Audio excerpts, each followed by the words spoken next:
22 April کو national security committee کا ایک اور اجلاس ہوا۔ اس اجلاس میں ایک دفعہ پھر کہا گیا کہ مراسلہ ایک حقیقت ہے، اور پچھلی نیشنل سیکیورٹی کمیٹی کے میٹنگز کے اعلامیے کی توثیق بھی کی گئی۔ نیشنل سیکیورٹی کمیٹی کی 2 میٹنگز، 2 مختلف وزیر اعظم، اور نتیجہ ایک ہی۔ یہ سلسلہ شروع ہوا مارچ کے آخری ہفتے میں۔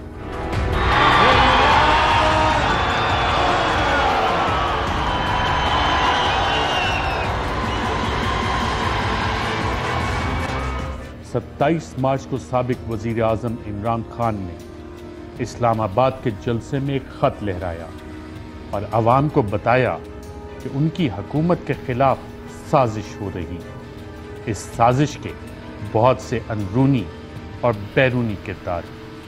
ہمارے ملک میں باہر سے پیسے کی مدد سے حکومت تبدیل کرنے کی کوشش کی جا رہی ہے۔ پیسہ باہر سے لوگ ہمارے استعمال ہو رہے ہیں۔ ہمیں پتہ ہے کہ کن کن جگہوں سے باہر سے ہم پہ دباؤ ڈالنے کی کوشش کی جا رہی ہے۔ کہہ رہے ہیں کہ ہمارے ملکی مفاد میں، لیکن لکھ کے ہمیں دھمکی دی گئی ہے۔ میں الزامات نہیں لگا رہا، میرے پاس جو یہ خط ہے یہ ثبوت ہے۔ میں اپنی قوم کو بھی کہہ رہا ہوں، اپنے میڈیا کو بھی کہہ رہا ہوں کہ ہم کتنی دیر اس طرح گزارا کریں گے؟ دھمکیاں مل رہی ہیں۔ اس کے بعد پاکستان میں رجیم چینج آپریشن کامیاب ہو گیا۔ امریکہ کی جانب سے نئی حکومت کو خوش آمدید کہا گیا۔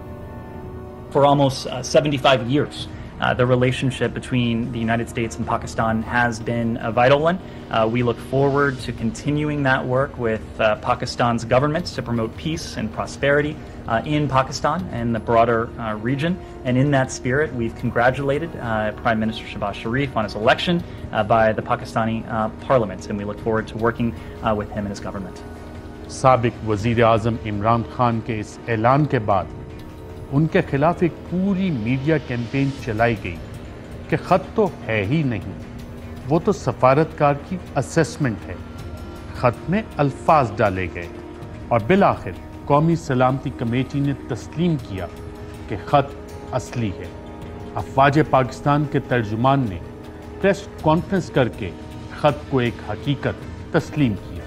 ڈیمارش دیے جاتے ہیں، ڈیمارش صرف سازش پہ تو نہیں دیے جاتے۔ جس طرح اس اعلامیے میں لکھا ہوا ہے کہ ان ڈپلومیٹک لینگویج یوز کی گئی ہے، اس اعلامیے میں لکھا ہوا ہے کہ جو بات چیت کی گئی ہے وہ انٹرفیئرنس کے مترادف ہے، سو اس کے اوپر ڈیمارش دیا جاتا ہے۔ That is a diplomatic procedure. یہی وہ الفاظ ہیں جن کے اوپر اگری کیا گیا اور ان کے مطابق ڈیمارش دیا گیا۔ اس کے ایک دن بعد عوام نے عمران خان کے سوال کے جواب میں بتا دیا کہ سازش اور مداخلت میں سے یہ کیا تھا۔ یہ سازش تھی یا مداخلت تھی؟ ذرا ہاتھ کھڑے کر کے پہلے مجھے بتائیں کہ یہ مداخلت تھی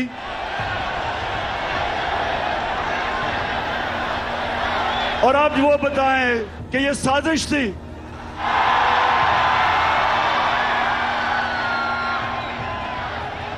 ایک بہت بڑی بین الاقوامی سطح کے اوپر اس ملک سے سازش ہوئی ہے۔ یہ جو سازش ہوئی ہے یہ آپ کو غلام رکھنے کی سازش ہوئی ہے۔ ایک میر جعفر کو ہمارے اوپر مسلط کر دیا ہے۔ میر جعفر وہ ایک غدار تھا جس نے انگریزوں کے ساتھ مل کے بنگال کا جو مغل سلطنت کا گورنر تھا سراج الدولہ، اس نے انگریزوں کے ساتھ مل کے اس سے غداری کی اور بنگال انگریزوں کے ہاتھ میں چلا گیا۔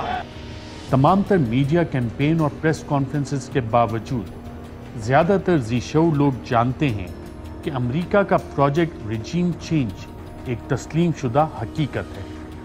خود امریکی یہ بات مانتے ہیں اور باقی ساری دنیا بھی۔ What right have you, when I mean you, the CIA, the United States government, or any foreign power, what right do you have to do what you do in other countries? National security interest. But that's a divine right, isn't it? Because the people that you do it to have no say in it. Yeah, well, that's just tough.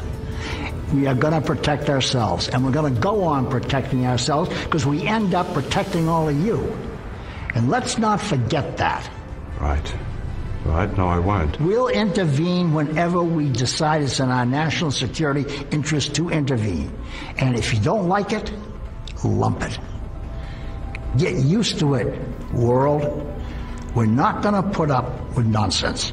And if our interests are threatened, we're going to do it.